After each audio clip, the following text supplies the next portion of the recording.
আমার ভাইয়েরাম, আবু জেহেল চিন্তা করলো মুহাম্মদকে যে কোনো কায়দায় বিদায় করতে হবে।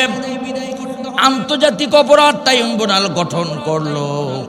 আমাদের দেশেও আন্তর্জাতিক ট্রাইব্যুনাল গঠন করেছিল আমার ভাইয়েরা কোরআনের পাখিদেরকে দুনিয়ার জমিন থেকে বিদায় করে দেওয়ার জন্য। কিন্তু সেই আন্তর্জাতিক ট্রাইব্যুনাল আবার তাদের বিরুদ্ধে এখন দাঁড়াইছে। তারাই ওই আন্তর্জাতিক ট্রাইব্যুনালে নিজেরাই দাঁড়ায় গিয়েছে। আওয়াজ তুলে বলেন ঠিক কিনা? আমার ভাইয়েরা চিন্তা করলো কেমন করে মুহাম্মদকে বিদায় করা যায়। মুহাম্মদ যেখানে যায় সেখানে মানুষরা কালেমা পড়ে মুসলমান হয়। চিন্তা করলাম দেশীয় কায়দা হবে না, বিদেশি কায়দা লাগবে। বিদেশি কায়দা, পাশের দেশের নাম হলো সামদেশ। কোন দেশ? জোরে বলেন কোন দেশ? সামদেশে চিঠি লিখলো। সামদেশের বাদশা ছিল খুব ভয়ঙ্কর জালেম, স্বৈরাচারী। যারা স্বৈরাচার হয় তারা তিনটা বৈশিষ্ট্যের হয়। এক নাম্বার স্বৈরাচার যারা, তারা সব সময় জালেম হয়, মানুষের প্রতি জুলুম করে। কথা কন না কেন? জোরে বলেন না কেন? দীর্ঘ 15টা বছর যে জুলুম আর নির্যাতন মানুষের প্রতি করা হয়েছে, মানুষেরা ঘর ছাড়া বাড়ি ছাড়া, কত মাহফিল ভেঙে ভেঙে গুন্ডুরুল করে দিয়েছে। কথা কন না কেন? শুধু তাই নয়, জালেম স্বৈরাচার যারা হয় 2 নাম্বার নিষ্ঠুর হয়। এত নিষ্ঠুর হয়, ছাত্র বৈষম্য আন্দোলনে আমার মসজিদের পাশে দিয়ে ফ্লাইওভার গিয়েছে। আমার এক মুসল্লি আমাকে মসজিদে এসে বলছে, হুজুর কি বলবো দুঃখের কথা, এই ফ্লাইওভারের ভিতরে না হলেও শত শত লাশ শুটকির মতো করে শুকাচ্ছে রোদের ভিতরে। যখন সন্ধ্যা হয়ে গেল ওইগুলোকে সাফ করে দিল। 5 মে শাপলা চত্বরে আলেমদের রক্তকে, আলেমদেরকে মায়েরা আলেমদের রক্তগুলো একদম গরম পানি দিয়ে সাফ করে দিয়েছে। এরা হলো জাতীয় জালেম। কথা কন না কেন? আমার ভাইয়েরা, এরা নিষ্ঠুর। যারা নিষ্ঠুর হয় তারা মানুষের কোনোদিন উপকারে আসতে পারে? জোরে বলেন পারে? আমার ভাইয়েরা, মানুষ মাইরা তার উপরে লাশের উপরে ড্যান্স দেয়। কথা কন না কেন? আমার ভাইয়েরা, 3 নাম্বার স্বৈরাচার যারা হয়, 3 নাম্বার স্বৈরাচারের বৈশিষ্ট্য হলো স্বৈরাচারেরা মূর্তি পূজারী হয়। শুধু মূর্তি বানায়, শুধু ছবি টানায়, শুধু মূর্তি বানায় আর ছবি টানায়। আমার ভাইয়েরা, স্বৈরাচার কোনোদিন ভালো কাজ করার চাইতে খালি মূর্তি বানায়। কথা কন না কেন? এই সামদেশের বাদশা ছিল স্বৈরাচার, নাম ছিল তার হাবিব বিন মালিক। এই হাবিব বিন মালিকের কাছে চিঠি লিখলো, মুহাম্মদ আমার দেশে একজন পাগল আছে। এই পাগল বাপ দাদার ধর্ম বাদ দিয়া অন্য ধর্মর প্রচার করে। একে দুনিয়া থেকে বিদায় করে দিতে হবে। আমার বগুড়ার মুসলমান হাত তুলে বলুন তো জীবনের মালিক কে? হাত তোলেন, জোরে বলেন কে? ইচ্ছা করলে কাউরে মারা যায় না, ইচ্ছা করলে দুনিয়া থেকে বিদায় হওয়া যায় না, আবার ইচ্ছা করলে বেশি দিন বেঁচে থাকা যায় না। আপনি ঘরের ভিতরে শুয়ে আছেন, হঠাৎ করে বুকের ব্যথা উঠেছে, হাসপাতাল পর্যন্ত যেতে টাইম পাবেন না। কথা কন না কেন? আমার ভাইয়েরা, সামদেশের বাদশা তাড়াতাড়ি করে 12,000 সৈনিক, 12,000 সৈন্য নিয়ে মক্কায় রওনা দিলেন। মক্কায় আসলেন। আসার পরে আবু জেহেলের সাথে বসলেন। বসে বলছে, চিঠিতে ভালো বোঝা যায় না, তুমি কি লিখছো মুহাম্মাদের বিরুদ্ধে? কয়, মুহাম্মদ একটা জাদুকর, মুহাম্মদ একটা পাগল, মুহাম্মদ আমার প্রতি জাদু দেখায়া আকাশের চাঁদকে দ্বিখণ্ডিত করেছে, মুহাম্মদ বহুত জাদুকর, মুহাম্মদ একটা পাগল, মুহাম্মদ আমার দেশে বিশৃঙ্খলা তৈরি করছে, আমার দেশে বাপদাদার ধর্ম বাদ দিয়ে মুহাম্মদ লা ইলাহা ইল্লাল্লাহর দাওয়াত দেয়। কয়, তাই নাকি? হ্যাঁ। কয়, মুহাম্মাদের বংশীয় লোকজনের কাছ থেকে শোনেন, মুহাম্মাদের বংশ, আমার নবীর বংশ হলো মক্কার সবচাইতে ভালো বংশ, নাম হলো কুরাইশ বংশ। কুরাইশ বংশের লোকজনকে ডাকা হলো, কুরাইশ বংশের লোকেরা আসলো।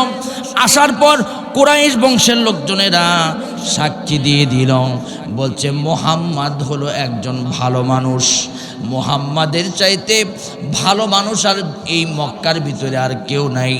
মুহাম্মদ সত্যবাদী, মুহাম্মদ আমানতদার, কিন্তু মুহাম্মদ বাপদাদার ধর্মের বিরুদ্ধে কথা বলে, এই একটাই অপরাধ মুহাম্মাদের। ডাক দিয়ে বলছে মুহাম্মাদের সাইজ কেমন জানার দরকার আছে তো আমার, কারণ তারে আমি দুনিয়ার জমিন থেকে বিদায় করব। কই মুহাম্মদ দেখতে চিকনও না মোটাও না, সুবহানাল্লাহ বলেন। শামাইল তিরমিজি পড়ে দেখবেন আমার ভাইয়েরাম। এরপরে বলছে মুহাম্মদ দেখতে কেমন? ওই কুরাইশ বংশের লোকজন বলছে মুহাম্মদ দেখতে এত সুন্দর, মুহাম্মদকে যারাই দেখে তারাই প্রেমে পইরা যায়। আরো জোরে বলেন সুবহানাল্লাহ। শুধু তাই নয়, এই মুহাম্মদকে খুব সহজে হার মানানো যাবে না, কারণ মুহাম্মাদের সাথে নাকি ফেরেশতা আছে, মুহাম্মাদের শরীরে নাকি 40 জন যুবকের শক্তি আছে। কয় তাই নাকি? কয় মুহাম্মদ কি প্রচার করে? কয় মুহাম্মদ বলে লা ইলাহা ইল্লাল্লাহ, এই প্রচার করে। বলে তাই নাকি? হ্যাঁ হ্যাঁ, তাহলে মুহাম্মদকে এই মুহূর্তে মুহাম্মদকে চিঠি লেখো, মুহাম্মদকে আমি দেখতে চাই, সামনাসামনি করতে চাই। আওয়াজ তুলে বলেন তো, আমার নবীর চেহারার দাম আছে না নাই? জোরে বলেন আছে না নাই? আমার ভাইয়েরা, হযরত আনাস নবীর 10 বছরের খাদিম ছিলেন। আনাসের মা বলেন, শামাইল তিরমিজির বর্ণনা বলতেছি, আনাসের মা বলেন আমার ঘরে একদিন বিশ্বনবী আগমন করলেন। আমার ঘরে আসার পর আমি একবার আকাশের চাঁদের দিকে তাকাই, আর একবার মুহাম্মাদের চেহারার দিকে তাকাই। আমার মনে হলো আকাশের পূর্ণিমার চাঁদের চাইতেও মুহাম্মাদের চেহারা সুন্দর। শুধু তাই নয়, ও আমার নাটাই পাড়ার মুসলমান, ও আমার বগুড়ার মুসলমান, আম্মা জান আয়েশা রাদিয়াল্লাহু তাআলা আনহা বর্ণনা করেন। আয়েশা বলেন আমার কাপড়টা ছিঁড়ে গিয়েছে, আমার শাড়িটা ছিঁড়ে গিয়েছে, সেলাই করার খুব প্রয়োজন, কিন্তু বাড়ির ভিতরে আলো নাই, ভুটা নাই, মোমবাতি নাই, আমার ঘরের ভিতরে আলো নাই। হঠাৎ করে মুহাম্মদ নামাজ পড়ে যখন আমার ঘরের ভিতরে আসলেন, আমার ঘরটা যেন পূর্ণিমার আলোয় আলোকিত হয়ে গেল। আর ওই আলো দিয়ে আমি আমার সিরা জায়গাটা, সিরা শাড়ির অংশটা আমি ওই সুই দিয়া, সুইয়ের ভিতরে সুতা লাগায়া আমি সুই দিয়া সুন্দর কইরা আমি সেলাই করে নিলাম। আমার ভাইয়ের আম্মা জান আয়েশা বলেন, নবী যেদিন আমার ঘরে ঘুমাইতো, ওই দিন যেন সুন্দরী আলো আমার ঘরে ছড়িয়ে পড়তো। আরো জোরে বলেন সুবহানাল্লাহ। বলছে ঠিক আছে, মুহাম্মাদের কাছে চিঠি লেখো। ওই শাম দেশের বাদশার নাম হলো হাবিব বিন মালিক। হাবিব বিন মালিক হলো বড় জালেম, ছোট জালেমের নাম হলো আবু জেহেল। আবু জেহেল হলো সেলা চামুন্ডা, আমাদের দেশে বলে চামচা। কথা কর না কেন, জোরে বলে। আমার ভাইয়েরা দেখবেন নেতার চাইতে সেলার গরমই বেশি। কথা কর না কেন, দেখবেন নেতা কি ভদ্র, কিন্তু সেলারা এমন গরম। সেই রকম আবু জেহেল খালি গরম, আর হাবিব বিন মালিক একটু নরম। আমার ভাইয়েরা, হাবিব বিন মালিক বলল চিঠি লেখো। চিঠি লেখা হলো মুহাম্মাদুর রাসূলুল্লাহর কাছে, আল্লাহর নবীর কাছে একটা গরিব মানুষকে দিয়ে চিঠিটা পাঠানো হলো। আমার নাটাই পাড়ার মুসলমান, ওই গরিব মানুষের চিঠি পেয়ে আল্লাহ নবী গুরুত্ব কম দিলেন না, পড়লেন, পড়ে দেখলেন হাবিব বিন মালিক তাকে ডেকেছেন। এবার যখন শুনতে পেয়েছে পাশে রয়েছে আমার ভাইয়েরা হযরতে আবু বকর নবীর সঙ্গী, ইযহুমা ফিল গারিন ইয ইয়াকুলু লিসাহিবিহি লা তাহজান ইন্নাল্লাহা মা'ানা। আবু বকরকে ইন্ডিকেট করে আয়াতে বলেছেন আল্লাহ। আবু বকর বলে, ও নবী গো, আপনি যাবেন না ওই হাবিব বিন মালিকের কাছে। হাবিব বিন মালিক একটা জালেম বাদশা, ও আপনাকে দুনিয়ার জমিন থেকে বিদায় করে দিবে। আল্লাহ নবীর পাশে দাঁড়ায় ছিলেন আম্মা জান খাদিজাতুল কুবরা। আমার মা বোনেরা, আপনাদের উদ্দেশ্যে আমার কিছু ওয়াজ করা দরকার, কারণ মা বোনেরা এই দেশের সরকার বারবার আসতেছিল ক্ষমতায়, সংসারগুলো জ্বালায়া পোড়ায়া করতেছিল সারখা। কথা কন না কেন, ঠিক কিনা? মা বোনেরা শোনেন। এবার হযরতে খাদিজাতুল কুবরা বলে, হে নবী, হে আমার স্বামী। তার হাতটা জড়িয়ে দিল, বুকের ভিতরে খাদিজা নবীকে নিল, নিয়ে বলল, আমি এর আগে 2টা স্বামীকে হারাইছি, বেশি দিন সংসার করতে পারি নাই, 2টা স্বামী দুনিয়ার জমিন থেকে বিদায় নিয়েছে। আপনি আমার জীবনের সবচাইতে ভালো স্বামী গো, 3 নাম্বার স্বামী আপনি। আর আপনি যদি দুনিয়ার জমিন থেকে বিদায় হয়ে যান, আমি কারে নিয়ে বাঁচব গো নবী? আমার জীবনের সব কিছু আপনার জন্য উৎসর্গ করে দিয়েছি। আপনি হাবিব বিন মালিকের কাছে যাবেন না, হাবিব বিন মালিক আপনারে মাইরা শেষ করে দিবে। আল্লাহর নবী আকাশের দিকে আঙ্গুলি তুলে বললেন, ও আমার নাটাই পাড়ার মুসলমান, সুন্দর করে বললেন, ওয়াল্লাহু ইয়াসিমুকা মিনান নাস। আল্লাহ আমাকে হেফাজত করবেন। লম্বা করব না আমার ভাইয়েরা।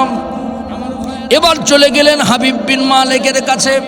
একাই গেলেন না, খাদিজাকেও নিয়ে গেলেন আমার ভাইয়েরা। সুন্দর করে সাথে নিয়ে গেলেন হযরত আবু বকরকে। 2 জন মিলে গিয়ে দাঁড়ানো, 3 জন দাঁড়ানো। এখন মঞ্চ বানাইছে, হাবিব বিন মালিক মঞ্চের ভিতরে বসে আছে। সভাপতি মহোদয় যেমন বসে আছে, আমি যেমন বসে আছি, বাদ বাকি চেয়ারগুলি কিন্তু একটু ছোট ছোট চেয়ার, কিন্তু কোনো প্রকার চেয়ার রাখে নাই। 2টা মাত্র চেয়ার রেখেছে। একটা হলো স্বর্ণখচিত চেয়ার, আর একটা হলো রূপখচিত চেয়ার। স্বর্ণখচিত চেয়ারের ভিতরে বসে আছেন সামদেশের বাদশা হাবিব বিন মালিক, আর রূপখচিত চেয়ারের ভিতরে বসে আছেন চেলা চামুন্ডা, নাম হলো আবু জেহেল। আবু জেহেল এখন নবী যখন এসেছে কানে কানে বলতেছে, শোনেন একটা কথা, হাবিব বিন মালিক মুহাম্মাদের চেহারার দিকে তাকায়েন না। সুবহানাল্লাহ বলবেন না? পাগলকে যদি বলেন নৌকা নাড়ায়ও না, পাগল কিন্তু ঠিক মতো নাড়ায় দেয় একদম। কথা কন না কেন? কাউরে যদি বলো কিচ্ছু তুমি জানো, কাউরে কইও না, দেখবেন যে কত লোকরে যে কইছে, ওই কই তুমি জান কাউরে কইও না, ওই আবার কই তুমি জান কাউরে কইও না। এরকম হয় কি হয় না? জোরে বলেন, হয় কি হয় না? নিষিদ্ধ জিনিসের প্রতি বুনিয়াদমের লোভ বেশি। আল্লাহ নারী জাতির প্রতি একটা লোভ দিয়েছেন, যুইয়িনা লিন্নাসি হুব্বুশ শাহাওয়াতি মিনান নিসাই ওয়াল বানিন ওয়াল কানাতিরিল মুকান্তারাতি মিনাল যাহাবি ওয়াল ফিদ্দা। আল্লাহ বলেছেন নারীদের দিকে তাকায়ও না, কিন্তু আজকাল রাস্তা দিয়ে যুবকরা যখন যায় হা কইরা নারীদের দিকে তাকায় থাকে। এইরকম বাংলার যুবক আছে না? না, দেখবেন যখন ভিএম স্কুল ছুটি হয়, কত ইয়াতিম যুবকরা একদম ভদ্রভাবে যায় দাঁড়ায় থাকে। কথা কন না কেন? ওর মনে হয় কেউ নাই, ও মনে হয় ইয়াতিম, চুপচাপ বসে দাঁড়ায় থাকে। যেই সুন্দরী সুন্দরী নারী বের হয় তখন সালাম আলাইকুম, আর হুজুর সামনে দিয়ে যারা সালাম দেওয়া নাই, টুনটুনি বাজাইতে বাজাইতে যায়। আছে না নাই? জোরে কোন আছে না নাই? আবার সালাম শুধু দেয় না, পিছে পিছে রিক্সার পিছে পিছে দৌড়ায় দৌড়ায় কুকুরের মতো নাটাই মারা পর্যন্ত আসে। কথা কন না কেন? আবার গান গাই, কি গান? কই তোমাকেই চাই, আমি তোমাকেই চাই, আর কিছু জীবনে পাই বা না পাই। কই তোমারে আমার লাগবে, তোমারে ছাড়া আর কিচ্ছু যায় না। কথা কন না কেন? আছে না নাই? মিথ্যা বললাম নাকি? আপনার এলাকায় নাই ভাই, আমার এলাকায় আছে। কিন্তু আমরা চাই কাকে? এই কথা কন না কেন? আমরা চাই কাকে? আল্লাহ তোমাকেই চাই, শুধু তোমাকেই চাই, আর কিছু জীবনে পাই বা না পাই। কেউ যদি আল্লাহকে পাই, মাল্লাহুল মাওলা ফালাহুল কুল, আল্লাহ যার গোটা দুনিয়া তার। ওই রকম কত সুন্দরী তোমার পিছে ঘুরবে, তুমি বুঝতেও পারবা না। কথা কন না কেন? একজন আমাকে জিজ্ঞাসা করে, হুজুর, হুজুরদের বউ এত সুন্দর হয় কেন? হুজুররা বেতন পায় ৬,০০০, কিন্তু বউ দেখি মাশাআল্লাহ। আমি কই কোথায় দেখছো? কয় লুকায় লুকায় দুই একটা দেখি। এরকম লুকানা পিলে আর আছে না নাই? খালি ভুল কি ধান্দায় থাকে, খালি উকি মারে। আমি বললাম, হুজুররা মাল্লাহুল মাওলা ফালাহুল কুল, আল্লাহরে পাইতে চায়, আর যে আল্লাহরে পাবে সে দুনিয়ার সব পাবে। কথা কন না কেন? এই জন্যই তো আল্লাহ দোয়া শিখাইয়া দিয়েছেন। সবাই বলেন, রব্বানা আতিনা ফিদ দুনিয়া হাসানাতাও ওয়া ফিল আখিরাতি হাসানাতাও ওয়া কিনা আযাবান নার। রব্বানা আতিনা ফিদ দুনিয়া হাসানা, দুনিয়ার হাসানা হলো 10টা। জোরে বলেন কয়টা? তার মধ্যে 2 নাম্বার হলো একটা নেককার স্ত্রী পাওয়া, 1 নাম্বার হলো কোরআন পাওয়া, 3 নাম্বার হলো হেদায়েত পাওয়া, আর আখিরাতের কল্যাণও 10টা। ওয়াকিনা আযাবান নার। কোনোদিন যদি আপনাদের মাঝে আসি, এই আলোচনা আমি করব, ওয়াকিনা আযাবান নার, জাহান্নামের আগুন থেকে মুক্তি পাওয়ার উপায় হলো 5টা। আমার ভাইয়েরা, ওই দিকে গেলে অনেক লম্বা হয়ে যাবে। এইবার আল্লাহ নবী যখন সামনে দাঁড়াইছে, আবু জেহেল বলে মুহাম্মাদের দিকে তাকায়েন না। এবার আস্তে আস্তে হাবিব বিন মালিক মাথা উঠে কয়, দেখি দেখি মুহাম্মদ কেমন কেমন কেমন। যে আমার নবীর চেহারার দিকে তাকাইছে, ও আমার নাটাই পাড়ার মুসলমান, সেই মুহূর্তে যেন নবীর প্রেমে হাবিব বিন মালিক পইরা গেছে। আরো জোরে বলেন সুবহানাল্লাহ, আরো জোরে বলেন সুবহানাল্লাহ। আমার নবীর চেহারা এত সুন্দর, সাহাবীরা বলেন আমাদের ক্ষুধা লাগতো, 3 দিন হলো না খাওয়া শরীর নিয়ে যখন মসজিদের ভিতরে এসে নবীর চেহারাটা দেখতাম, 3 দিন না খাওয়ার কথা ভুইলা যাইতাম। আমার ভাইয়েরা এই দিক তাকান। হাবিব বিন মালিক বলে মুহাম্মদ তো সুন্দর। এবার আবু জেহেল বলে, ইসরে কি করলো রে, আমি যে মুহাম্মদকে মারার জন্য নিয়ে আসলাম ওর প্রেমেই পড়ছে হাবিব বিন মালিক। আমার ভাইয়েরা, হাবিব বিন মালিক বলে, থামো, কান কথা বন্ধ করো, আমি তোমারে বলি, হে মুহাম্মদ, তোমার চেহারা তো দেখে মনে হয় না তুমি পাগল। সুবহানাল্লাহ বলবেন না?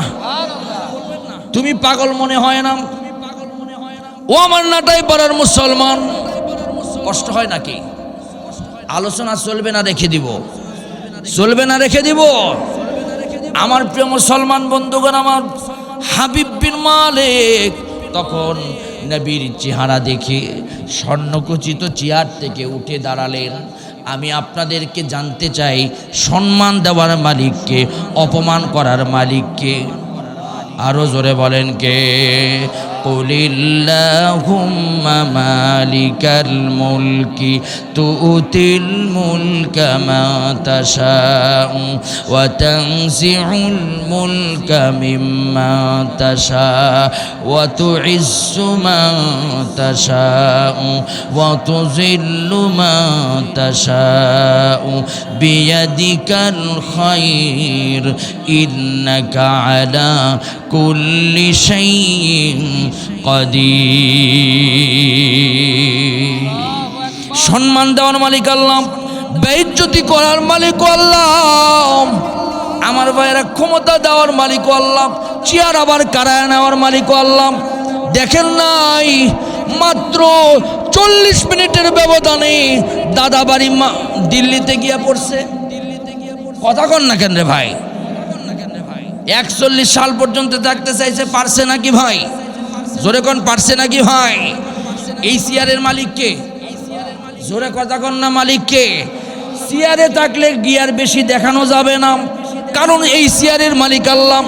আমরা যখন আয়াতুল কুরসি পড়ি তখন আমরা বলি ওয়াসিআ কুরসিয়ুহুস সামাওয়াতি ওয়াল আরদ ওয়া লা ইয়াউদুহু হিফযুহুমা ওয়া হুয়াল আলিয়্যুল আযীম। আমার ভাইরাম, হাবিব বিন মালিক চেয়ার থেকে উঠে দাঁড়াইছে। দাঁড়ানোর পর নবীকে ডাক দিয়েছে, মোহাম্মদ সামনে আসো। আল্লাহ নবী সামনে আসলেন। আসার পর নবীকে বললেন, তুমি কি সত্য নবী নাকি? নবী বলছে, হ্যাঁ হ্যাঁ, ইন্নী রাসূলুল্লাহি ইলাইকুম জামিআ, আমি এই সমগ্র পৃথিবীর জন্য নবী। আপনি আমাকে সত্য নবী মনে করেন না? বলছো যদি সত্য নবী হও পরীক্ষা দিতে হবে।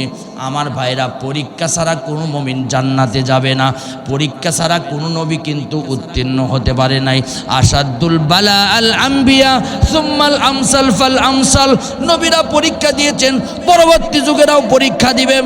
আমার ভাইয়ারাম, আমার প্রিয় বন্ধুগণ, কই কি পরীক্ষা নিতে চাও? হাবিব বিন মালিক। হাবিব বিন মালিক বলে, পরীক্ষা তোমার একটা নিতে চাই, 2টা প্রশ্ন করব, যদি উত্তর দিতে পারো আমি তোমাকে নবী হিসেবে গ্রহণ করব, আমি হাত দিয়ে কালিমা পড়ব, এবং তোমার চেহারা দেখে আমার ভালো লেগেছে। আবু জেহেল বলছে তুমি নাকি পাগল, কিন্তু পাগলের চুলগুলো উস্কো খুস্কো থাকে, কেমন যেন থাকে, কিন্তু তোমার তো চুলগুলো সুন্দর, তুমি তো পরিপাটি মানুষ, তোমাকে দেখার পর যেন নজর অন্যদিকে তাকাতে মন চায় না। কি পরীক্ষা নেবেন বলেন? 1 নম্বর পরীক্ষা হলো, তুমি যদি সত্যি নবী হয়ে থাকো তাহলে প্রথম পরীক্ষা, এই মুহূর্তে দুপুর, ভরা দুপুর, এই দুপুর বেলা সূর্যকে ডুবায়া চাঁদ উঠাইতে হবে। বিষয়টা সহজ না কঠিন? জোরে বলেন, সহজ না কঠিন? নবী বলছেন আর কি করতে হবে বলেন? আর কি করতে হবে মানে, ওই চাঁদ উঠায় তুমি আঙ্গুল দিয়া ইশারা দিবাম। আবু জেহেল আমারে কইছে তুমি নাকি ইশারা দিয়া চাঁদকে দ্বিখণ্ডি করতে পারো, তুমি শুধু একটা ইশারা দিবা, চাঁদ তোমার হাতের উপরে পড়ে যাবে, 2 হাত পাতায় দিবা, 2 হাতের চাঁদের অংশ নিয়ে তুমি জামার ভিতরে ঢুকাই দিবা, জামার ভিতর থেকে ওপর দিকে উঠায় গিয়া মাথার উপরে উঠা ওই চাঁদটা আবার এক জায়গায় হয়ে যাবে। যদি এমনটি করতে পারো তাহলে কালিমা পড়ে মুসলমান হব। ও আমার নাটাই পাড়ার মুসলমান, ও আমার বগুড়ার মুসলমান, হাত তুলে বলেন তো কাজটা সহজ না কঠিন? অনেক কঠিন, অনেক কঠিন। নবী বলেন আর কি? এরপরে 3 নম্বর হলো, আমার মনে অশান্তি। আচ্ছা বলেন তো, কারো মনের কথা কেউ কি জানে? জোরে বলেন, জানে। কিন্তু কিছু গণক বাবা আছে, ঠাকুর বাবা আছে, টিয়া পাখি নিয়ে বসে থাকে থেকে কই তোমার ভাগ্য গণনা করে দিবা, তোমার হাত দেখব। ট্রেনের ভিতরে এক যুবকের হাত দেখছে এক গণক, কই তোমার ভাগ্যে কি আছে? কই ভাগ্য দেখা লাগবে না, কই আমি দেখা দেই। ঠাস করে একটা থাপ্পড় মারছে, কই মাল্লা কেন? কই তুমি সকালবেলা উঠে তোমার ভাগ্য তুমি গণতে পারো নাই যে একটা যুবকের হাতে ট্রেনের ভিতরে ঠাস করে একটা থাপ্পড় খাবা। ভাগ্যর মালিক কেউ নয়, এই গণনা যা আছে মিথ্যা। এমনও বাবা আছে, বাবার দরবারে গেলে নাকি মনের আশা পূরণ হয়, মনের খবর নাকি বাবা জানে। দুনিয়ার কেউ মনের খবর জানে না। আওয়াজ তুলে বলেন তো মনের খবর জানেন কে? কিন্তু ন্যাংটা বাবার দরবারে যেয়ে কয়, বাবা মনে বড় দুঃখ গো বাবা। আছে না নাই? মহাস্থানগড় মাজারে যাই, 10 দিন 15 দিন 20 দিন 40 দিন হলো গোসল করে না, এতই গায়ের গন্ধ। ওর কাছে গিয়া কয়, বাবা আমার ভাগ্যটা পরীক্ষা করে দেন গো বাবা। আছে না নাই? আমি বলবো ভাগ্যর মালিক কেউ নয়, এই মনের অশান্তি মনের খবর যিনি জানেন তিনি কে? নবীও গায়েব জানতেন না। আলিমুল গায়বি ওয়াশ শাহাদাতি হুয়ার রহমানুর রহিম। আলিমের এই অন্তরের খবরগুলো একমাত্র আল্লাহ জানেন। এখন হাবিব বিন মালিক বলছে, নবী আমার মনের ভিতরে অশান্তি, আমার স্ত্রীর মনের ভিতরে অশান্তি, আমার স্ত্রী আর আমি রাতের বেলা ঘুমাইতে পারি না। আপনি যদি বলতে পারেন কেন অশান্তি, তাহলে হাত দিয়ে কালিমা পড়ে মুসলমান হব। আওয়াজ তুলে বলেন তো বিষয়টা সহজ না কঠিন? আরো জোরে বলেন সহজ না কঠিন? জালেম যারা হয় তাদের ভিতরে বেশি অশান্তি থাকে। মানুষের সম্পদ মায়ের রাখা, সারা রাত ঘুম ধরে না। আছে না নাই? বাড়ি গাড়ি সব আছে কিন্তু ঘুম নাই, মনে শান্তি নাই, সন্তানেরা কথা শোনে না। আমার ভাইয়েরাম, নবী বললেন পারবো কি পারবো না জানি না, তবে আমাকে একটু সময় দেন, আমি 2 রাকাত নামাজ আদায় করব, আল্লাহর সাথে সম্পর্ক স্থাপন করব। কই ঠিক আছে, সময় দেওয়া হলো। আমার নবী আবু কুবাইস পাহাড়ের উপরে আল্লাহ নবী 2 রাকাত নামাজে দাঁড়ালেন। মুমিন যখন নামাজে দাঁড়ায়, মুমিন কার সাথে সম্পর্ক স্থাপন করে? জোরে বলেন, জোরে বলেন, আরো জোরে বলেন। মুমিন তখন আল্লাহর সাথে সম্পর্ক স্থাপন করে। আল্লাহর নবী বলেন, তোমরা যখন নামাজে দাঁড়াবে তখন চিন্তা করবে তুমি আল্লাহকে দেখতেছো, আর যদি আল্লাহকে দেখতে না পাও আমার আল্লাহ তোমাকে দেখতেছেন, এই চিন্তা করে নামাজ পড়বেন। আল্লাহ পাক বলেন সফল মুমিন তো তারা যারা নামাজের ভিতরে খুশু অবলম্বন করে, ধীরস্থিরভাবে নামাজ আদায় করে। অর্থাৎ নামাজে দাঁড়িয়ে দুনিয়ার কোনো চিন্তা করে না, নামাজে দাঁড়িয়ে আল্লাহর সাথে সম্পর্ক স্থাপন করে। قد أفلح المؤمنون الذين هم في صلاتهم خاشعون। সফল মুমিন তো যারা নামাজের ভিতরে খুশু অবলম্বন করে যারা। কিন্তু দেখবেন নামাজ দাঁড়াইলে দুনিয়ার সব মনে হয়। কথা কন না কেন? যখন কদ কামাতিস সালাহ বলে তখন দোকানদার দোকান বন্ধ করে দৌড়ে আসে, আল্লাহু আকবার। যারা চিন্তা করে আরে চাবি কয়টা লাগাইছি না বুঝতে পারতেছি না, লাগাইলে চাবি কোথায় রাখছি, এমন চিন্তা হয় কি হয় না? আবার দেখবেন দৌড়ে এসে নামাজে আল্লাহু আকবার।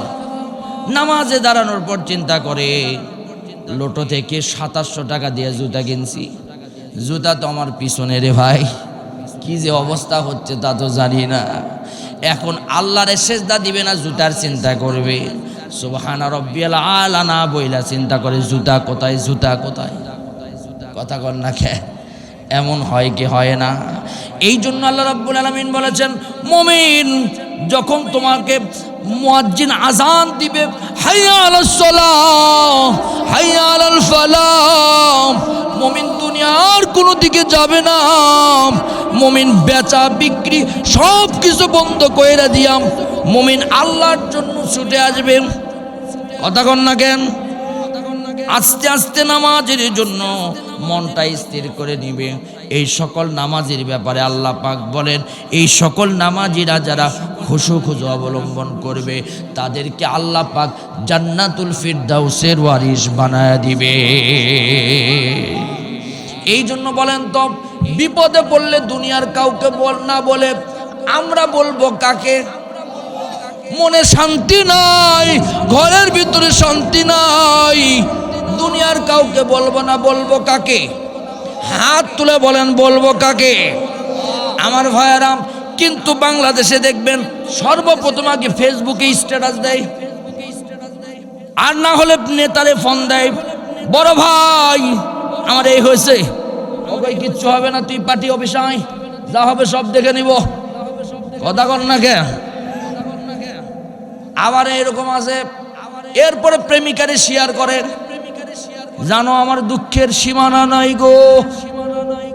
আছে না নাই? জোরে বলেন, আছে না নাই? কিন্তু একটা কথা আপনাদেরকে শিখায় দিয়ে যায়, নবীর হাদিস থেকে বলছি, দুনিয়াতে দুঃখ কষ্ট যত কিছু হোক না কেন দুনিয়ার কাউরে বলবেন না, সর্বপ্রথম আকাশের দিকে তাকায়া তাকায়া আল্লাহকে বলবেন। যদি মনের কথা আল্লাহকে বলতে পারেন, আমার আল্লাহ পাক আপনার প্রতি রহমত নাজিল করবে। দুনিয়ার কেউ আপনাকে পূরণ করে দিতে পারবে না, কারণ সব ক্ষমতার মালিককে, সব কিছুর মালিককে। এই জন্য আমরা যত বিপদে পড়ি না কেন নামাজে দাঁড়াবো, ওয়াসজুদ ওয়াক্তারিব, যে যত লম্বা সেজদা দিবে সে তত বেশি সফল হবে। সুবহানাল্লাহ পড়েন, আরো জোরে বলেন সুবহানাল্লাহ।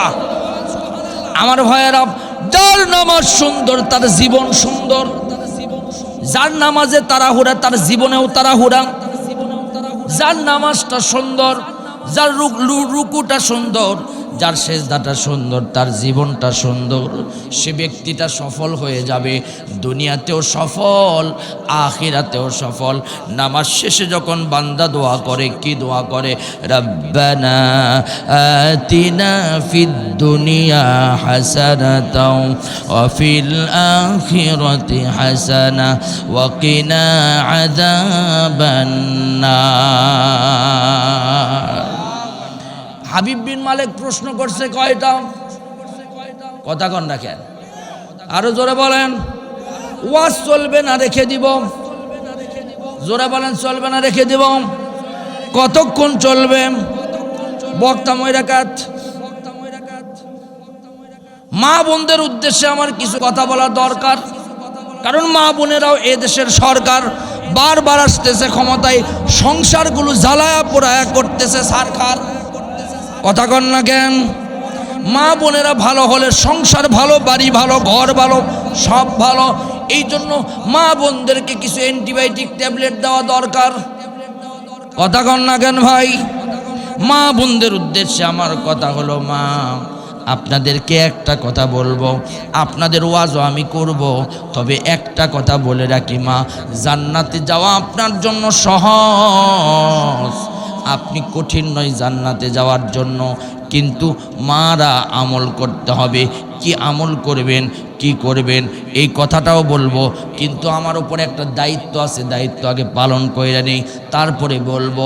জোরে বলেন। হাবিব বিন মালিক দুইটা সহজ প্রশ্ন করছে না কঠিন? সেই রকম কঠিন। এত সহজ মনে করছেন? আঙ্গুলের ইশারা দিয়া, আপনার আঙ্গুলের ইশারায় তো আপনার ছেলেই কথা শোনে না, আর আকাশের চাঁদ দ্বিখণ্ডিত হবে। আমার নবী পারবে কি পারবে না? জোরে বলেন, পারবে কি পারবে না?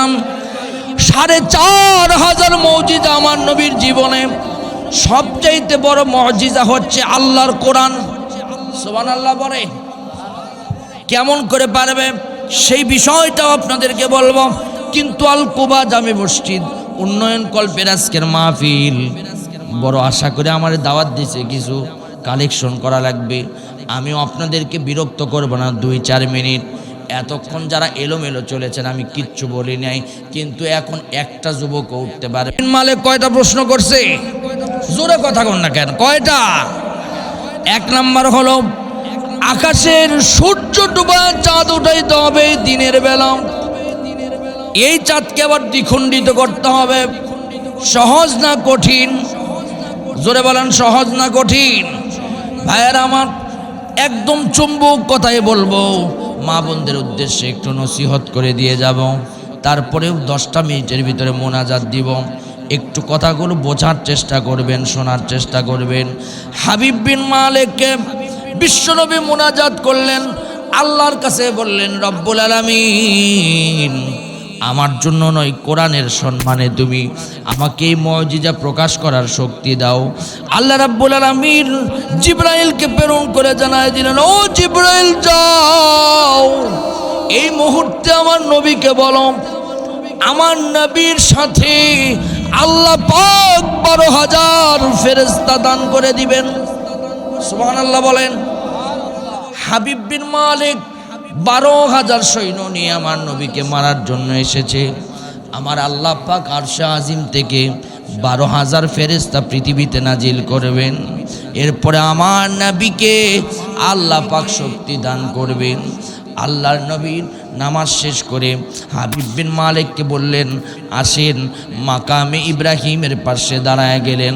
মাকামে ইব্রাহিমের পাশে দাঁড়ান আমার নবী ইশারা দিলেন, সূর্য ডুবে চাঁদ উঠল। সুবহানাল্লাহ বলেন।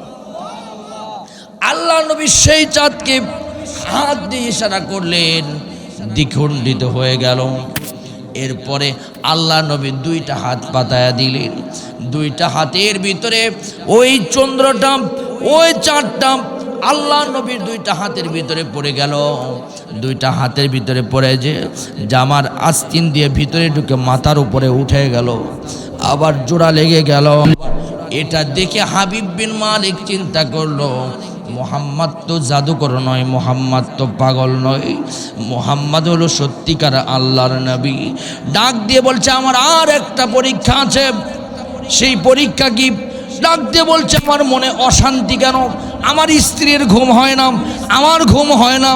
আওয়াজ তুলে বলেন তো, ঘুম দেওয়ার মালিক কে? জোরে বলেন, কে?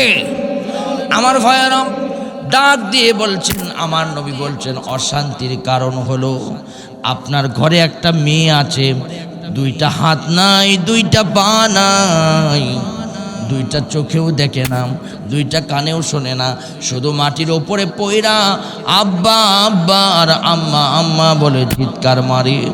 এরকম সন্তান যার ঘরে আছে, যদি মা মা বাবা বাবা বলে চিৎকার মারে, সে কিন্তু শান্তি পায় না। খাইতেও শান্তি পাবে না, ঘুমাইতেও শান্তি পাবে না, বেড়াইতেও শান্তি পাবে না, কোনো দিক দিয়ে সে শান্তি পাবে না। আমার ভাইয়েরা বলল, তুমি কেমন করে বুঝলাম? কয়েকটা আল্লাহর কোরআনের মুজিজা। হাবিব বিন মালিক বলল, আর নয়, এবার আমি হাত দিয়ে কালিমা পড়ে মুসলমান হয়ে গেলাম। হাবিব বিন মালিক একাই নয়, আমার নবীর হাতে 12,000 সৈনিক, 12,000 সৈনিক আমার নবীর হাতে হাত দিয়ে কালিমা পড়ে মুসলমান হয়ে গেল। জোরে জোরে চিৎকার দিয়ে বলেন সুবহানাল্লাহ। আরো জোরে বলেন সুবহানাল্লাহ। এই শ্রোতাগুলো তো আমার আগে দরকার ছিল। তোমাকে সুবহানাল্লাহর সাউন্ডে আমি বুঝছি কি হওয়া লাগবে। আলহামদুলিল্লাহ, টেনশন নাই। মোনাজাতে তোমরা একটু শরীক হবা, তাহলেই হবে। এই যুবকরা তোমরা বসো তো দেখি। এবার চিন্তা করলো, আমি এবার আমাকে আপনি সামদেশে যাইতে দেন। আল্লাহর নবীকে ওই স্বর্ণখচিত চেয়ারের ভিতরে বসায়া দিল। আওয়াজ তুলে বলেন তো, সম্মান দেওয়ার মালিককে? স্বর্ণখচিত চেয়ারের ভিতরে বসায়া দিল। আবু জেহেল উঠে গেল। আবু জেহেলের রূপ্য খচিত চেয়ারের ভিতরে আমার নবী বসে গেল। যাবার পর আমার নবীর পাশে হাবিব বিন মালিক বসে গেল। একটু পর হাবিব বিন মালিক নবীর পায়ের পাশে বসে বলছেন, নবীজি, আপনি আমার মাথায় একটু হাত দিয়ে দোয়া করে দেন। আল্লাহর নবী মাথায় হাত দিয়ে দোয়া করে দিলেন। দেবার পর হাবিব বিন মালিক সামদেশে চলে গেলেন। যখন রাজা আসে, বাদশাহ আসে, দেখবেন আমার ভাইয়েরা, যখন কোনো বড় লোক আসে, যখন কোনো ভিআইপি পার্সন আসে, গাড়ির বহর থাকে, 2 পাশে কিন্তু অনেক লোক থাকে। বিদেশ সফর করে আসার পর দেশের প্রধানমন্ত্রীকে কিন্তু সুন্দর করে সম্বর্ধনা জানায়। আমার ভাইয়েরা হাবিব বিন মালিককে সম্বর্ধনা জানানোর জন্য অনেক লোক আগমন করেছে তার দেশের দুই পাশে। হাবিব বিন মালিক সেই সময় সম্বর্ধনা ছিল মাথা নিচু করে নমো নমো নমো নমো করা। হাবিব বিন মালিক গিয়ে বলছে, তোমরা কেউ আর মাথা নত করবা না, আমি আজ থেকে নবীর কালিমা পড়ে মুসলমান হয়েছি। আমাদের মাথায় একমাত্র আল্লাহর কাছে নমো নমো হবে, আল্লাহর কাছে সেজদায় পড়ে যাবে। ভাইয়েরা আমার প্রিয় বন্ধুগণ, সামনের দিকে যেতে শুরু করলেন। গিয়া দেখেন একটা সুন্দরী নারী, একটা সুন্দরী নারী। হাবিব বিন মালিক বলছে, এত সুন্দর নারী তো কোনোদিন দেখি নাই, আমার এই রাজ দরবারের ভিতরে এত সুন্দর নারী। হাবিব বিন মালিকের দিকে দৌড়ায় আসতেছে। হাবিব বিন মালিকও দৌড়ায় যাচ্ছিলেন। রাস্তার ভিতরে কাছাকাছি হয়ে গেলেন। কাছাকাছি হওয়ার পর হাবিব বিন মালিককে বললেন, বাবা। জোরে বলেন সুবহানাল্লাহ। তুমি কে গো? বলছে, আমি তোমার মেয়ে। কই তাই নাকি? আমার মেয়ে তো কানে শোনে না, চোখে দেখে না, পা নাই, হাত নাই। বলছে, বাবা, গত রাতে হঠাৎ করে আমার যুবক ভাইয়েরা, আমার মুরব্বী বাবাজিরা, আল্লাহ কি নাই পারে না, সব পারেন। আল্লাহ ইচ্ছা করলে রব্বুল আলামিন হাত পা নষ্ট করে দিতে পারেন, স্ট্রোক করে আপনার পা হাত নাই। আবার ইচ্ছা করলে আপনি সচল করে দিতে পারেন। কোন ফায়া কোন বলা লাগবে না, কোন বললে হয়ে যাবে। আমার ভাইয়ারাম ডাক দিয়ে বলছে, ও মা, মেয়ে তোমার এমন অবস্থা কেমন কখন হলো? ডাক দিয়ে বলছে, গত রাতে কে যেন আমাকে ঘুমের ভিতরে এসে বলছে, ও মেয়ে তুমি কালিমা পড়ো, তুমি পড়ো লা ইলাহা ইল্লাল্লাহ। কয়, আমি লা ইলাহা ইল্লাল্লাহ কেন পড়ব? বলছে, তুমি কালিমা পড়লে তোমার শরীর ভালো হয়ে যাবে। আওয়াজ তুলে বলেন তো, কালিমার দাম আছে না নাই? আরো ধরে বলেন, আছে না নাই? আমার ভাইয়েরা ডাক দিয়ে বলছে, আমি বললাম, আপনি কে? বলছে, আমার পরিচয় জানতে হবে না।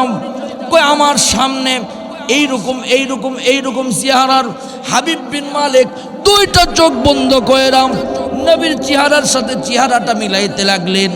চেহারাটা মিলায় দেখলেন আমার নবী গত রাতে তার মেয়ের কাছে এসে কালিমার তালকিন দিয়েছে। আল্লাহর নবীর হাতে হাত দিয়ে কালিমা পড়ে মুসলমান হয়েছে। মুসলমান হওয়ার পর আল্লাহ তার হাত পাগুলো আবার স্বাভাবিক করে দিয়েছে। হাবিব বিন মালিক বলছে, মারে, ওটা আর কেউ নয়, ওটা হলো দরদের নবী মুহাম্মাদুর রাসূলুল্লাহ সাল্লাল্লাহু আলাইহি ওয়াসাল্লাম। ভাইয়েরা আমার, হাবিব বিন মালিক আর দেরি করলেন না, সেজদার ভিতরে পড়ে গেলেন। পড়ে গিয়ে বললে, ও রব্বুল আলামিন, এত বড় বিপদ থেকে তুমি আমাকে রক্ষা করলে। নবীর কালিমা পড়ে আমি বিপদ থেকে রক্ষা পাইলাম। আমার ভাইয়েরা, মা বোনদের উদ্দেশ্যে আমার দুই একটা কথা এইবার শোনেন। মা, আপনি যত ভালোই হন না কেন, আল্লাহর প্রিয় হওয়ার জন্য আপনাকে কয়েকটা আমল করতে হবে। 1 নম্বর নামাজ, 2 নম্বর রোজা, 3 নম্বর স্বামীর খেদমত, 4 নম্বর পর্দা। বাংলাদেশের মেয়েরা নামাজ পড়ে, রোজা রাখে, কিন্তু বাংলাদেশের মেয়েরা 2টা কাজ কম করতে চায়। 1 নম্বর হলো স্বামীর খেদমত, 2 নম্বর হলো পর্দা। বাংলাদেশের নারীদের একদম বললেই চলে, পর্দা বলতে কিচ্ছু নাই।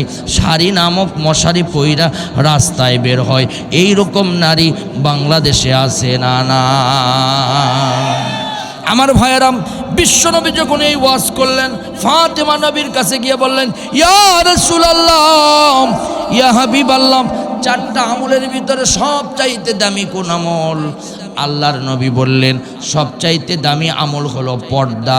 কারণ আল্লাহ পাক বলেছেন, ওয়াকারনা ফি বুয়ুতিকুন্না ওয়ালা তাবাররাজনা তাবাররুজাল জাহিলিয়াতিল উলা। নারীরা তোমরা বেপর্দা হয় ঘুরো না। কিন্তু শহরে বাজারে দেখবেন শুধু বেপর্দা নারী, আছে না নাই? জোরে বলেন আছে না নাই? এমন এমন বোরখা পরে, বোরকাতে সব আকার উকার সব বোঝা যায়, আছে না নাই? শয়তান কয় আসসালামু আলাইকুম আপা, আমার চাইতে বড় শয়তান তুমি। আমার ভাইয়েরা, এই জন্য মাদের পায়ে হাত দিয়ে বলবো, মা 2 দিনের দুনিয়া, জীবনের প্রথম থেকে নিয়ে শেষ পর্যন্ত আপনার পর্দা করতে হবে মা। আল্লাহর নবী বললেন সবচাইতে দামি আমলের নাম হলো পর্দা। আল্লাহ নবীর এই ওয়াজ শুনে হযরতে ফাতিমা এসে তার স্বামী আলীকে বলছে, ও আলী শোনো, আমি যখন দুনিয়ার জমিন থেকে বিদায় নিব, ইন্তিকাল করে যখন বিদায় নিয়ে চলে যাব, তখন তুমি কিন্তু আমাকে বাহিরের কোনো লোক ডাকবে না, তাড়াতাড়ি করে আমাকে কবরে নামায় দিবে। কারণ বাহিরের লোকেরা দোয়া করলে আমি জান্নাত পেতেও পারি, নাও পেতে পারি, কিন্তু আমার স্বামী তুমি যদি আমার প্রতি খুশি থাকো, আর খুশি থাকার কারণে আল্লাহ আমাকে জান্নাত দিয়ে দিবেন। কারণ স্বামী খুশি থাকলে আল্লাহ খুশি হবে, আর আল্লাহ খুশি থাকলে আমার আল্লাহ তাকে জান্নাত দিয়ে দিবেন। এই জন্য বলবো মা, স্বামী স্ত্রীর মহব্বত যত বেশি, রব্বুল আলামিন সেই সংসারের প্রতি রহমত তত বেশি নাজিল করে, বরকত তত বেশি নাজিল করে। মা বোনদের উদ্দেশ্যে আমার বক্তব্য হলো, মা আপনারা অবশ্যই পর্দা করবেন। হযরতে ফাতেমাকে বিশ্বনবী ফাতেমা তার স্বামীকে ডাক দিয়ে বলছেন, ইয়া স্বামী আলী শোনো, আমার 2টা ছেলে হাসান আর হোসাইন আর তুমি মিলে আমাকে কবরস্থ করবে। আলী বললেন, তোমার বাবা হলো বিশ্বনবী, তোমার বাবা হলো মুহাম্মদুর রাসূলুল্লাহ সাল্লাল্লাহু আলাইহি সাল্লাম, তুমি যখন ইন্তিকাল করে বিদায় নিয়ে চলে যাবে, কত মানুষ তোমাকে দেখার জন্য আসবে, কিন্তু তোমাকে দেখার জন্য আসবে আমি যদি রাতে রাতে কবর দিয়ে দেই। বলছে আমি রাতে মৃত্যুবরণ করলে রাতে কবর দিয়ে দিবেন। কয় তাহলে মানুষ আমাকে কেমন যেন বলবে। বলছে মানুষ এসে আমাকে যখন দেখবে ফাতেমা এত লম্বা ছিল, এত খাটো ছিল, এত এই অবস্থায় ছিল, আমার গুনাহ হয়ে যাবে, আমার পর্দার লঙ্ঘন হয়ে যাবে। এই জন্য আমি যদি রাতে ইন্তিকাল করি আমাকে রাতেই কবরস্থ করবে, মাত্র তোমরা আমার পরিবারের লোকজন মিলে আমাকে দাফন করবে। আমি আল্লাহর কাছে সতী সাধবী পর্দাশীলা হয়ে আল্লাহর কাছে উঠতে চাই। আমার ভাইয়েরা, আমার প্রিয় বন্ধুগণ, এই জন্য পুরুষের 3 কাপড়, নারীদের হলো 5 কাপড়। মৃত্যুবরণ করলে 5 কাপড় নারীদেরকে দেয়। নারীর জীবনের প্রথম থেকে নিয়ে শেষ পর্যন্ত পর্দা। এই জন্য মা বোনেরা, আপনারা পর্দা করবেন 2 দিনের দুনিয়া। এই দুনিয়াতে আপনারা পর্দা করে বেঁচে থাকবেন, স্বামীর খেদমত করবেন। যত বেশি স্বামীর খেদমত করবেন আল্লাহর রহমত তত বেশি নাজিল হবে। আমার ভাইয়েরা, সময় থাকলে আর একটু মা বোনদের উদ্দেশ্যে বলতাম, কিন্তু না, মা বেশি ওয়াজ লাগবে না, 4টা আমল করবেন, নামাজ, রোজা, স্বামীর খেদমত আর পর্দা। আল্লাহ পাক 8টা জান্নাতের দরজা আপনার জন্য খুলে দিবেন।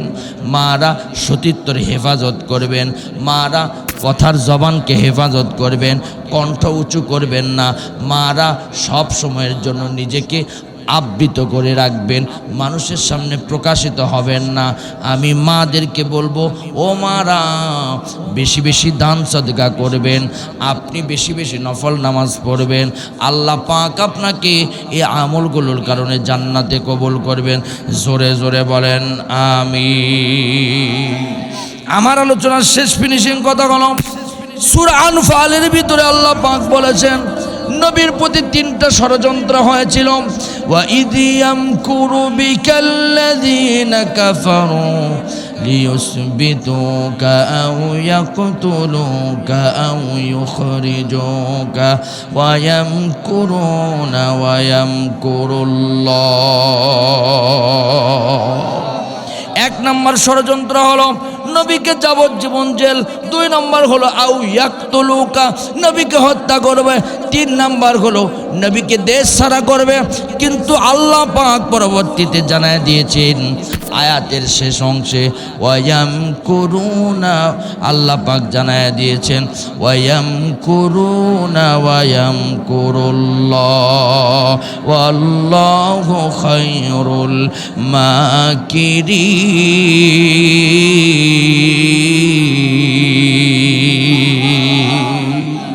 আল্লাহ জানায়া দিয়েছেন আমি আল্লাহ ওদের চক্রান্তের উপরে কৌশল করি। আল্লাহ পাক যে নবীকে হাবিব বিন মালিক কে ডেকে নিয়ে এসে আবু জেহেল হত্যা করতে চেয়েছিল, অপমানিত করতে চেয়েছিল, সেই নবীকে আল্লাহ পাক স্বর্ণখচিত চেয়ারে বসায়া 12,000 সৈন্যকে হাবিব বিন মালিকের আল্লাহর নবীর হাতে কালিমা পড়ে মুসলমান বানায়া দিয়েছিলেন। সুবহানাল্লাহ বলেন। অনেক ষড়যন্ত্র করেছিল, নবীকে দুনিয়া থেকে বিদায় করতে পারেনি, কারণ নবীর হেফাজতের দায়িত্ব নিয়েছিলেন কে? জোরে বলেন কে? আমাদের জীবনের মালিক কে? আরো জোরে বলেন কে? ইচ্ছা করলেই মরতে পারবেন না আল্লাহ যদি মৃত্যু না দেয়, ইচ্ছা করলেই মারতে পারবেন না আল্লাহ যদি মৃত্যু না দেয়। আবার এমনও সময় আছে, এমনও যুবক আছে মরতে চায় না, ফুলের মতো পাপড়ির মতো হয়েছে, হঠাৎ করে রোড অ্যাক্সিডেন্ট করে দুনিয়ার জমিন থেকে বিদায় নিয়ে চলে যায়। স্ত্রীকে নিয়ে মজা করার জন্য গিয়েছে, পিছ থেকে স্ত্রী পইরা দুনিয়ার জমিন থেকে বিদায় নিয়েছে।